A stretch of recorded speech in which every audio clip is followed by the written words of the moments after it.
na nga si Alice Go sa mga illegal nitong trabaho dito sa Pinas matapos ng ilantad ni Cassandra Ong ang lahat-lahat patungkol sa totoo nitong pagkatao at ano ang koneksyon nito kay Alice Go. Narito panoorin ang video. Okay, Cassandra, what is your full name? Catherine Cassandra Lee Ong po. Ilan taon ka na ngayon? 24 years old po. Birthday? May 23, 2000 po. Ano pangalan magulang mo? Ang mom ko is Lee Xia Ing. Ang dad ko naman I think is Richard. Hindi ko You po. think? Hindi ko po alam yung full name ng dad ko kasi hindi ko po siya nakasama. Yung nanay mo? Lee Xia Ing. Lee Xia Ing. Ong Ying. L-I-X-I-A-Y-I-N-G. Okay, saan ka pinanganak?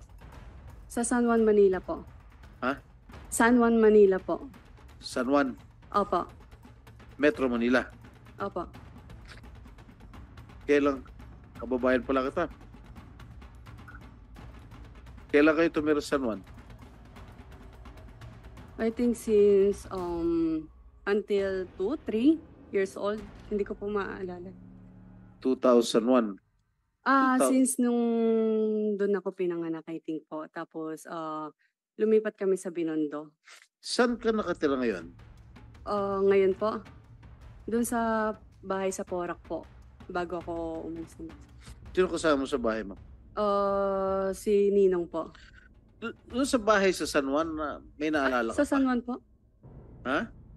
Saan pong bahay? Sa San Juan po, Oo, Mr. Chair? may naalala ka pa? Bahay mo sa San Juan? Hindi mo alam kung saan ka pinanganak doon? Paano ka pinanganak? Hindi mo Hindi alam ko kung po paano alam. ka pinanganak? Ibig sabihin sa ospital ba, sa home birth ba, sa Comadrona?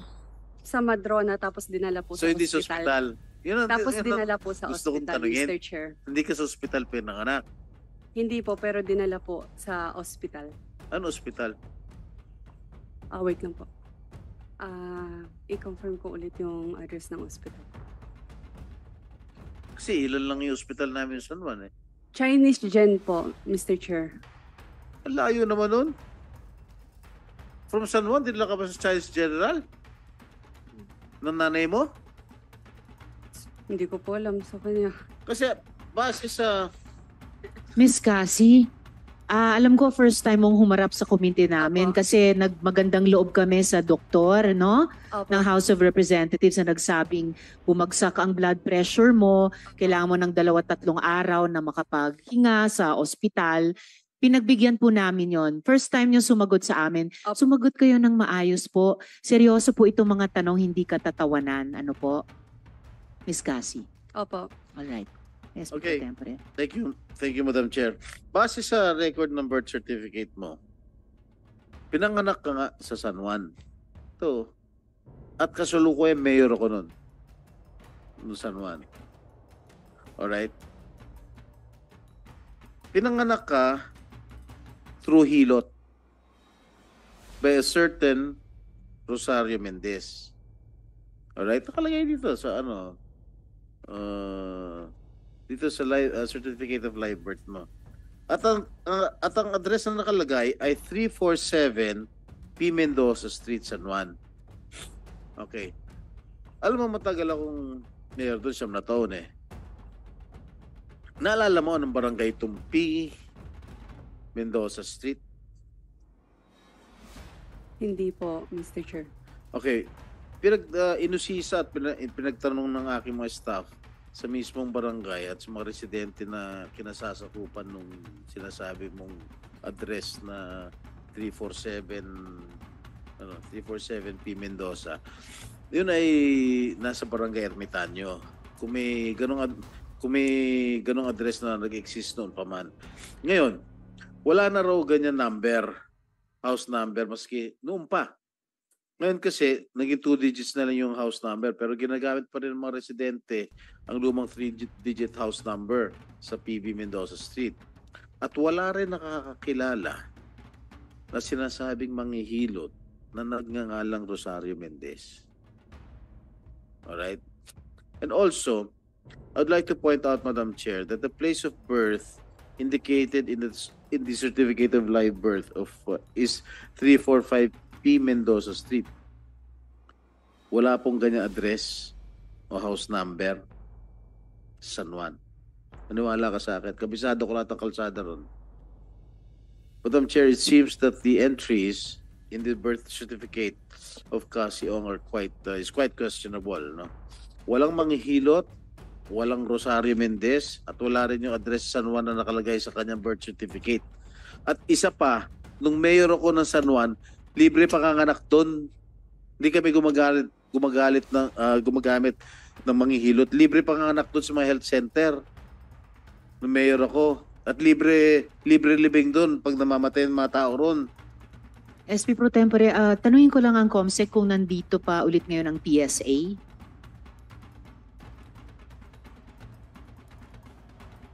Yeah, I think so. So SP Pro Tempore, baka pwede nating i-bring sa attention ng PSA ito, i-check yung regularity or irregularity nitong certificate of late registration of live birth. Is there a birth certificate. representative from Meron PSA? daw po, SP Pro Tempore. Saan? Kayo po ba, taga PSA? Ayos. Nakapanumpa kayo kanina? Previously. Okay na po yun. Could you have a copy? I am on hold of a certification from your office that said subject, yung Ying Xia Li, allegedly the mother of Cassie Ong, wala negative record of birth in the PSA CRS database.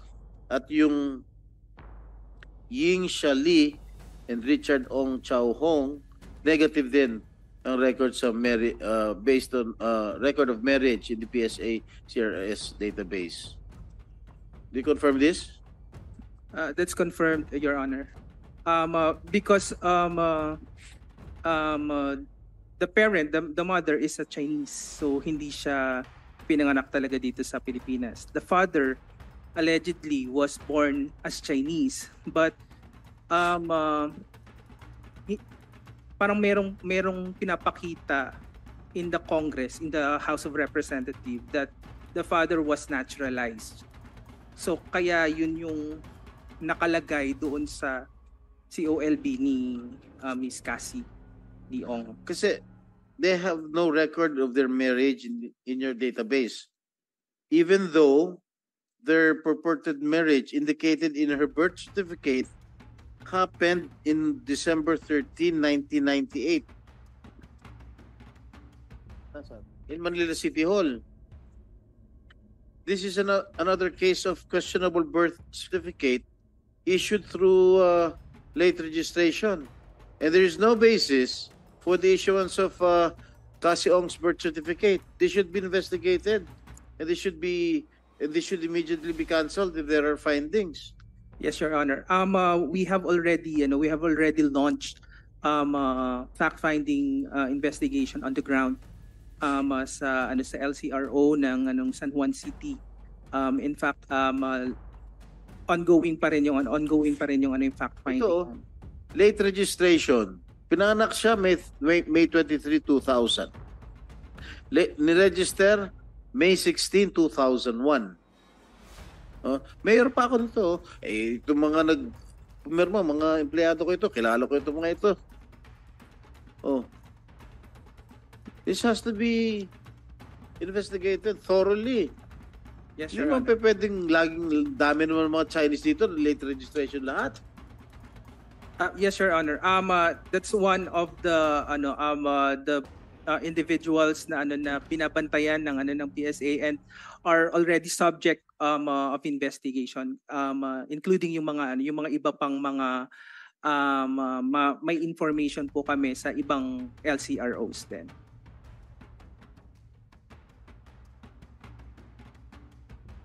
Ha?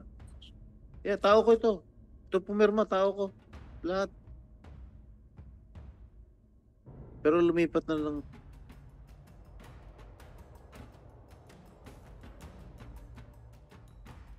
Hindi, ito siya na-stroke na. Pero loyal pa. I'm done, Ms. Madam Chair.